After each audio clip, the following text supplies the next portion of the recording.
প্রিয় শিক্ষার্থীরা কেমন আছো তোমরা? আশা করি সবাই ভালো আছো আর ভালো থাকবে, এটা হচ্ছে মার্টিন লুথার পরিবারের কামনা। তোমাদেরকে আবারও আমার অনলাইন ক্লাসে স্বাগত জানাচ্ছি। তোমাদেরকে পড়াচ্ছিলাম রাইট ফর্ম অফ ভার্ব। যে রাইট ফর্ম অফ ভার্বের বেশ কিছু নিয়ম দিয়েছিলাম এবং তোমাদের এর আগের ক্লাসে সকল বোর্ড 2019 এর রাইট ফর্ম অফ ভার্বগুলো প্র্যাকটিস করতে বলেছিলাম। আশা করি তোমরা সবাই প্র্যাকটিস করেছো।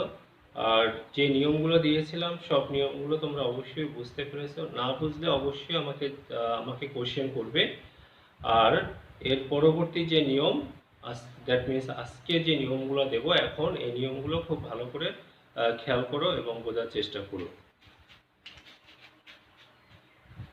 Number 17, it is time. তাহলে কি ইট ইজ টাইম যদি কোনো সেন্টেন্সের মধ্যে থাকে, তারপরে যদি কোনো ভার্ব থাকে, যেমন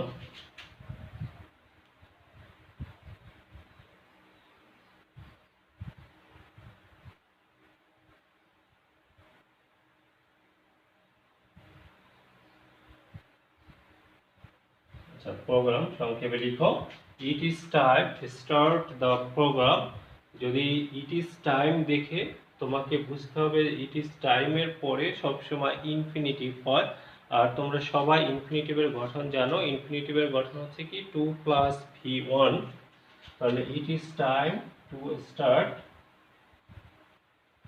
the program, to start the work, to start the meeting।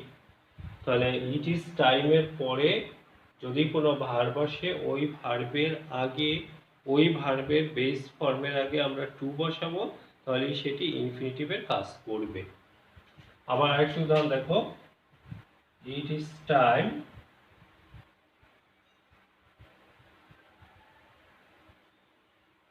Test. তাহলে এখানে যদি টেক থাকে তাহলে তোমাকে আনসার লিখতে হবে to take. It is time to take rest, to take rest. এরপরে দেখো নাম্বার 18 নাম্বার, যদি ইট ইজ টাইম ফর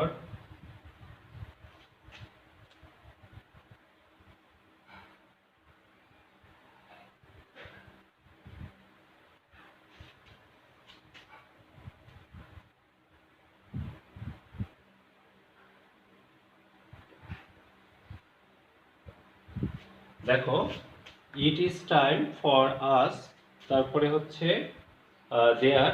এখানে তাহলে কি দাঁড়াবে দেখো, ইট ইজ টাইম ফর আস। এখানে ইট ইজ টাইমের পরে যদি ফর থাকে, ফরের পরে যদি ব্যক্তিবাচক অবজেক্ট থাকে, সাধারণত ব্যক্তিবাচক অবজেক্টই থাকবে। ব্যক্তিবাচক অবজেক্ট থাকলেও তোমাকে কি করতে হবে, এখানে এই স্ট্রাকচারের যুক্ত সেন্টেন্সের যে ভার্ব থাকবে, ওই ভার্বের আমাদের কি করতে হবে, ওই ভার্বের আগে আমাদের 2 + V1 বসাতে হবে, ঠিক আগের নিয়মটির মতো। It is time for us to go there. এরপরের নিয়ম আরেকটি উদাহরণ দেখো, it is time for them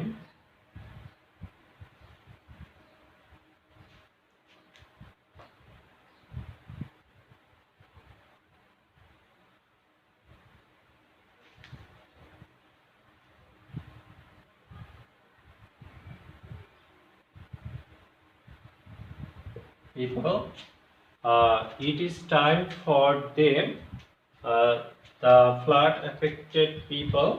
তাহলে এখানে দেখো it is time for them, এখানে যদি help থাকে তাহলে কি to help। it is time for them to help, the flood affected people। তার মানে দাঁড়াচ্ছে যে ইট ইজ টাইম যদি থাকে, তাহলে ইট ইজ টাইম এর যুক্ত যদি থাকে কোনো সেন্টেন্স, তাহলে ভার্বের আগে আমরা টু বসাবো যদি একটি ভার্ব থাকে। আর ইট ইজ টাইমের পরে যদি ব্যক্তিবাচক ফর থাকে, ফরের পরে যদি ব্যক্তিবাচক অবজেক্ট থাকে, তাহলেও তার পরবর্তী যে ভার্ব থাকবে ওই ভার্বের আগে আমরা টু, দ্যাট মিনস ইনফিনিটিভ যাকে বলি আমরা, সেই ভার্ব বসাবো।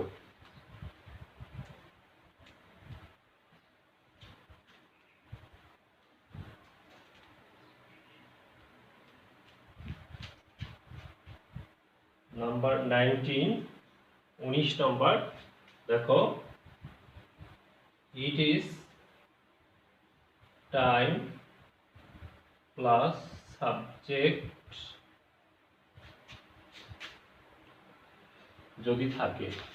কথাটি হচ্ছে কি, ইট ইজ টাইম এর পরে যদি সাবজেক্ট ফর্ম হয়, অর্থাৎ ওই ভার্বের কি যে পাস্ট ফর্ম হয়, কি আসে, যে ভি টু আসে। যেমন আমরা যদি বলি ইট is time we start the work, start the work, তাহলে এখানে ইট ইজ টাইম আছে, তারপর সাবজেক্ট আছে, তাহলে স্টার্টেড হবে, উই স্টার্টেড, কারণ ভি টু হবে। তাহলে it is time plus subject থাকলে সাবজেক্টের পরে কি আসে, ভি টু আসে। এরপরে আরেকটি উদাহরণ দেখো,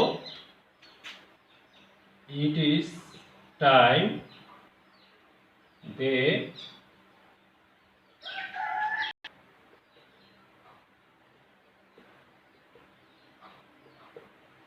it is time they stop, এখানে করাপশন, তাহলে এখানে স্টপের ভি টু হবে, তার মানে হচ্ছে যে স্টপ হবে,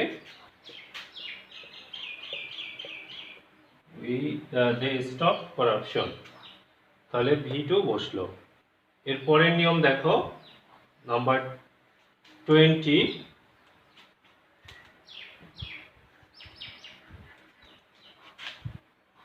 number 20, it is high time,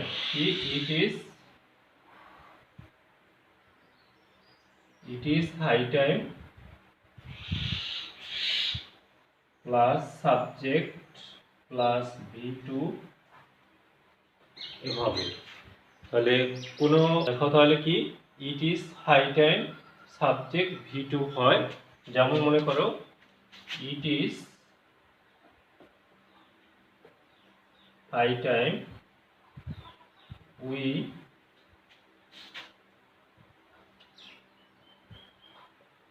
for there, start হয়ে যাবে কি, started, it is high time we started for দেয়ার।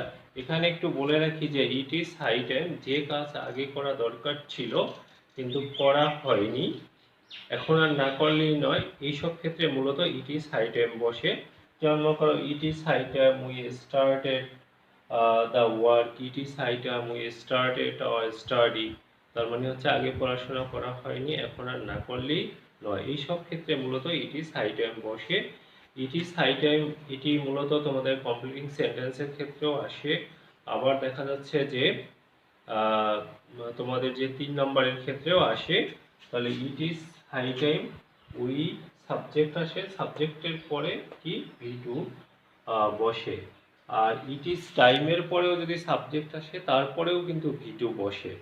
তাহলে আশা করি তোমরা এই যে নিয়মগুলো, টাইমের যে নিয়মগুলো দিলাম, এগুলো বুঝতে পেরেছো। একবার আমি স্মরণ করিয়ে দিচ্ছি, একটু দেখো।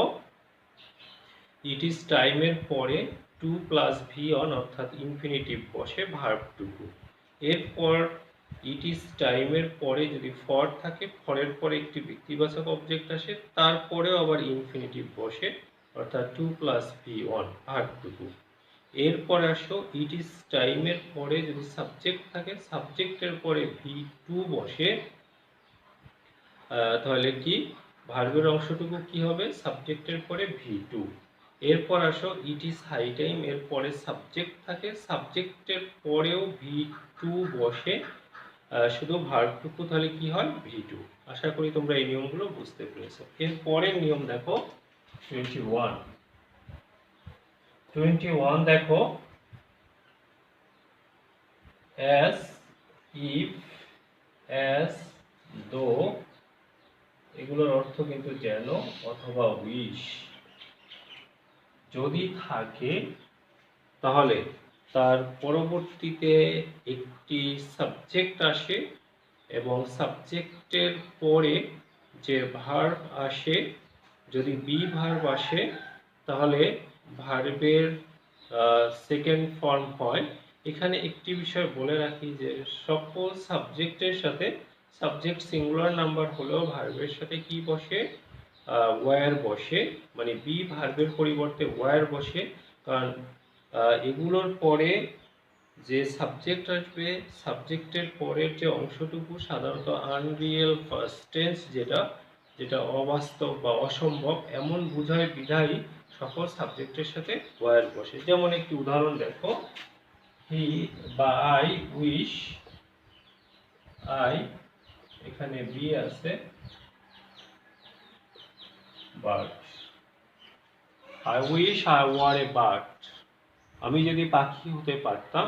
এখানে কিন্তু বি, এখানে I wish, I past tense আসবে এবং আনরিয়েল পাস্ট টেন্স, এই জন্য ওয়্যার বসবে। তাহলে বি এর পরিবর্তে এখানে কি বসবে, ওয়্যার বসবে। তাহলে কারণ আমার পক্ষে পাখি হওয়া সম্ভব না। আবার যদি আমি দেখো আই উইশ বা হি উইশ যেটাই দেই, I B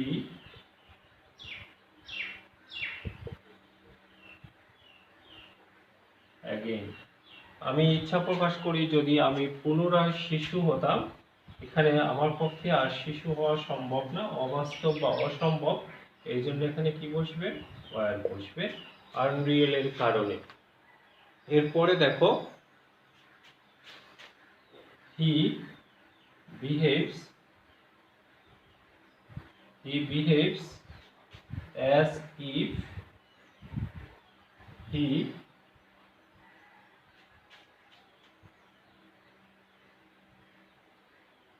buy the car.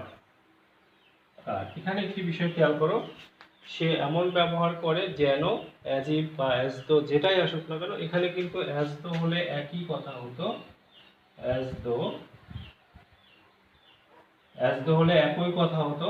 তাহলে হি বিহেভ অ্যাজ দো অথবা অ্যাজ ইফ হি বাই। তোমাদেরকে একটু আগেই বলেছিলাম যে এর পরবর্তী যে সাবজেক্ট আসবে কিরকম কথাটা, সাবজেক্ট প্লাস V2 বসবে। তাহলে বাই, এই যে সাবজেক্ট প্লাস V2, বাই এর পরিবর্তে কি হবে, বট। তাহলে হি বিহেভস অ্যাজ দো অথবা অ্যাজ ইফ হি বট আ কার, সে এমন ব্যবহার করে যেন সে গাড়িটি কিনেছিল, আসলে সে কিনেনি, এভাবে অর্থ মিন করে। আবার দেখো হি বিহেভস অ্যাজ দো বা অ্যাজ ইফ হি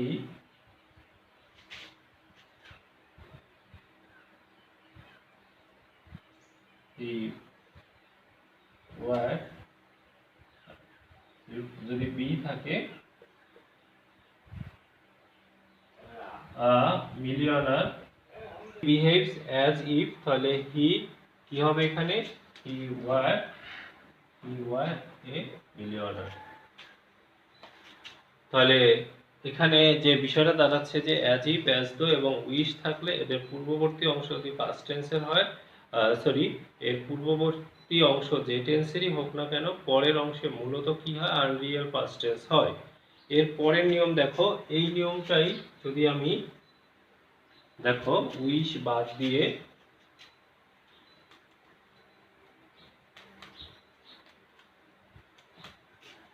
নাম্বার 22, এই অ্যাজ ইফ এবং অ্যাজ দো এর পূর্ববর্তী অংশ, এই দুটো এর পূর্ববর্তী অংশ যদি প্রেজেন্ট ইনডেফিনিট হয়, কি বললাম, প্রেজেন্ট ইনডেফিনিট হয়, তাহলে পরের অংশ পাস্ট ইনডেফিনিট, কি পাস্ট ইনডেফিনিট। কিন্তু যদি পূর্বের অংশ পাস্ট ইনডেফিনিট হয় তাহলে পরের অংশ হচ্ছে পাস্ট পারফেক্ট। বিষয়টা কি দাঁড়াচ্ছে তাহলে, অ্যাজ ইফ এবং অ্যাজ দো দ্বারা যদি দুটো ক্লজকে যোগ করা হয়, তাহলে পূর্বের ক্লজ যদি প্রেজেন্ট ইনডেফিনিট হয় তাহলে পরের ক্লজ হচ্ছে পাস্ট ইনডেফিনিট। এখানেও কিন্তু সেই আনরিয়েল কথাটা অবশ্যই আসবে। আর পূর্বের অংশ যদি পাস্ট ইনডেফিনিট হয় তাহলে পরের অংশ হচ্ছে পাস্ট পারফেক্ট। যেমন এর আগের প্রেজেন্ট ইনডেফিনিট পূর্বের অংশ, পরের অংশ পাস্ট ইনডেফিনিট, এই উদাহরণগুলো আগের নিয়মে দিয়েছিলাম। এবারে দেখো অন্য উদাহরণ, দ্যাট মিনস পূর্বের অংশ পাস্ট ইনডেফিনিট হলে পরের অংশ কি হয়, পাস্ট পারফেক্ট। দেখো হি talked as though he talked as though he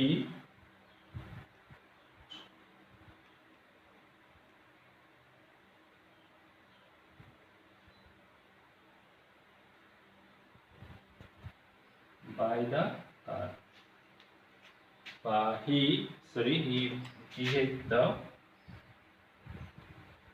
He behaved as though he by, তাহলে বাইটা কি হয়ে যাবে, he had bought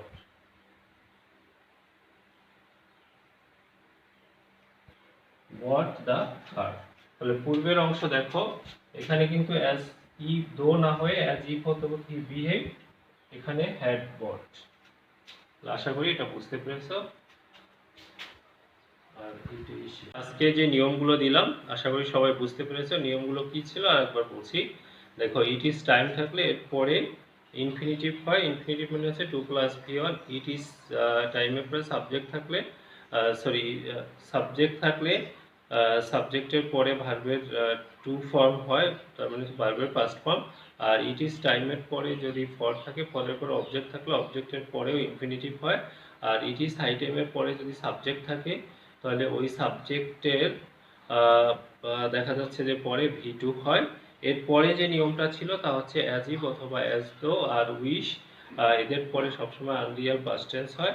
আর যদি দুটো ক্লজকে যোগ করা হয় তাহলে দুটো ক্লজের পরে দেখা যাচ্ছে যে পূর্ববর্তী অ্যাজ ইফ এবং অ্যাজ দো এর ক্ষেত্রে যদি দুটো ক্লজকে যোগ করা হয় এদের দ্বারা, তাহলে পূর্ববর্তী অংশ প্রেজেন্ট ইনডেফিনিট হলে পরের অংশ পাস্ট ইনডেফিনিট, আর পূর্বের অংশ পাস্ট ইনডেফিনিট হলে পরের অংশ পাস্ট পারফেক্ট। আশা করি সবাই নিয়মগুলো বুঝতে পেরেছো। সবাই ভালো থাকো, সুস্থ থাকো। আর ভার্বের এই যে নিয়মগুলো খুব ভালো করে দেখো। সবার সাথে পরবর্তী ক্লাসে দেখা হবে। আল্লাহ হাফেজ।